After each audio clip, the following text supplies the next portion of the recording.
ಸರಳ ರೇಖೆಗಳು ಒಂದು ಛೇದಕ ರೇಖೆ ಛೇದಿಸಿದಾಗ ಅನೇಕ ಕೋನಗಳು ಉಂಟಾಗ್ತವೆ. ಆ ಕೋನಗಳಲ್ಲಿ ಒಂದೆರಡನ್ನ ನಾವಿಲ್ಲಿ ನೋಡೋಣ. ಇದರೊಳಗ ಇದನ್ನ ಇಲ್ಲಿ ಅಂಟಿಸ್ಬಿಡೋಣ.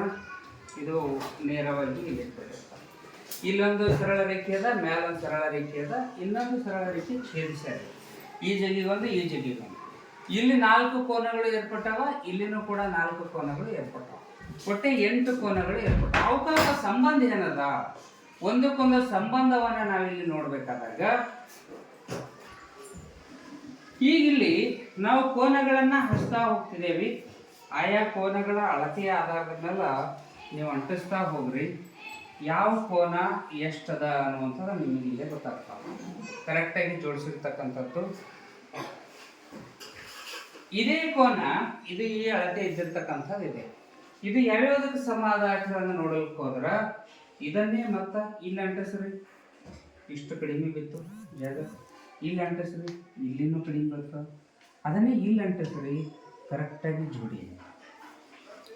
ಇವೆರಡೂ ಕೋನಗಳು ಸಮ ಅದಾವ. ಇದ್ರದ್ದು ಅಳತೆ ಸೇಮ್ ಆಯ್ತು, ಇದರ ಅಪೋಸಿಟ್ ಇದ್ರದ್ದು ಅಳತೆ ಸೇಮ್ ಆಯ್ತು. ಇದಕ್ಕೆ ನಾವು ಏನಂತಿದ್ದೇವೆ? ಶೃಂಗಾಭಿಮುಖ ಕೋನಗಳು ಅಂತ ಕರಿತೀವಿ. ಎಂಥ ಕೋನಗಳು? ಇದರ ಜೊತೆಗೆ ಇಲ್ಲಿನೂ ನಾವು ನೋಡ್ಬೋದು, ಇದ್ರದ್ದು ಕೋನ ಸೇಮ್ ಅದ ಮತ್ತು ಇದ್ರದ್ದು ಕೋನಗಳು ಸೇಮ್ ಅದ. ಹೌದಾ? ಅಂದ್ರ ಈ ಕೋನ ಮತ್ತು ಈ ಕೋನ ಎರಡಕ್ಕ ನಾವು ಅನುರೂಪ ಕೋನಗಳು ಅಂತ ಕರಿತೀವಿ. ಏನಂತಿದೆ ಅದಕ್ಕ? ಇವೆರಡು ಕೋನಗಳು ಅನುರೂಪ ಕೋನಗಳು.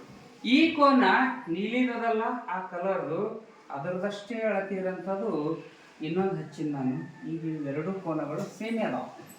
ಇವೆರಡು ಕೋನಗಳ ಅಳತೆ ಸೇಮ್ ಅದಾವ. ಈ ರೀತಿಯಾಗಿ ಒಂದು ಛೇದಕ ರೇಖೆಯ ಆ ಪಕ್ಕದಲ್ಲಿರುವಂತಹ ಒಂದು ಕೋನ, ಈ ಕಡೆಗಿರ್ತಕ್ಕಂಥ ಇನ್ನೊಂದು ಕೋನ, ಇವೆರಡೂ ಸಮ ಇದ್ದಿದ್ದಕ್ಕ ಇದಕ್ಕ ಪರ್ಯಾಯ ಕೋನಗಳು ಅಂತ ಕರೀತಾರೆ. ಯಾವ ಕೋನ ಅಂತಾರೆ? ಪರ್ಯಾಯ ಕೋನಗಳು ಸಮ ಇದ್ದಿರ್ತಾವ, ಅನುರೂಪ ಕೋನಗಳು ಸಮ ಇದ್ದಿರ್ತಾವ, ಶೃಂಗಾಭಿಮುಖ ಕೋನಗಳು ಸಮ ಇದ್ದಿರ್ತಾವ. ಇಲ್ಲಿ ಒಂದೇ ಅಲ್ಲ, ಈ ಕೋನನು ಕೂಡ ಸಮ. ನೋಡಿ, ಒಂದು ಛೇದಕ ರೇಖೆ ಛೇದಿಸಿದೊಳಗ ಉಂಟಾಗ್ತಕ್ಕಂಥ ಎದುರು ಬದರು ಕೋನಗಳಿಗೆ ಶೃಂಗಾಭಿಮುಖ ಕೋನ ಅಂತೀವಿ. ಇದು ಇಲ್ಲೇಗದ, ಇದರ ಅಪೋಸಿಟ್ ಇಲ್ಲೇಗದ. ಇವೆರಡು ಸೇಮ್ ಇದ್ದಿರ್ತಾವ. ಇದು ಎರಡು ಸೇಮ್, ಇದು ಎರಡು ಸೇಮ್ ಅದಕ್ಕೆ ಇದೇ ನೋಡಿದ್ದೇವೆ ನಾವು. ಅದು ಶೃಂಗಾಭಿಮುಖ ಕೋನ ಅಂತಿದೆ, ಇದಕ್ಕೂ ಶೃಂಗಾಭಿಮುಖ ಕೋನನೇ ಅಂತೀವಿ. ಇದಕ್ಕೂ ಮತ್ತು ಇದಕ್ಕೂ ಅನುರೂಪ ಕೋನಗಳು ಮೇಲೆ ಇದ್ದಿರ್ತಕ್ಕಂಥದ್ದು ಅನುರೂಪ ಕೋನ ಅಂತ ಕರೀತಾರೆ. ಇದು ಮತ್ತು ಇದು, ಇವೆರಡಕ್ಕೆ ನಾವು ಅನುರೂಪ ಕೋನ. ಇನ್ನ ಪಾರ್ಶ್ವ ಕೋನಗಳದಾವ ನೋಡ್ರಿ. ಎರಡು ನೀಲಿ ಕಲರ್ಗೆ ಅದಾವ, ಸ್ವಲ್ಪ ಆಜು ಬಾಜು ಹಚ್ಚಿನ.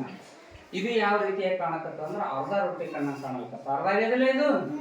ಈ ಅರ್ಧ ಆಗಿರುವುದಕ್ಕೆ ನಾವೇನಂತಿದ್ದೇವೆ ಅಂದ್ರದ್ದು ಪಾರ್ಶ್ವ ಕೋನಗಳ ಮೊತ್ತ ಏನಿದಿರ್ತದ ಅಂದ್ರೆ 180 ಡಿಗ್ರಿ ಇರುತ್ತೆ. ಇವೆರಡು ಕೋನಗಳು ಸೇರಿಸಿದ್ರೆ ಎಷ್ಟಿದಿರ್ತ ಅಂದ್ರೆ 180. ಇವೆರಡು ಕೂಡಿಸಿದ್ರೆ 180, ಇವೆರಡು ಕೂಡಿಸಿದ್ರೆ 180.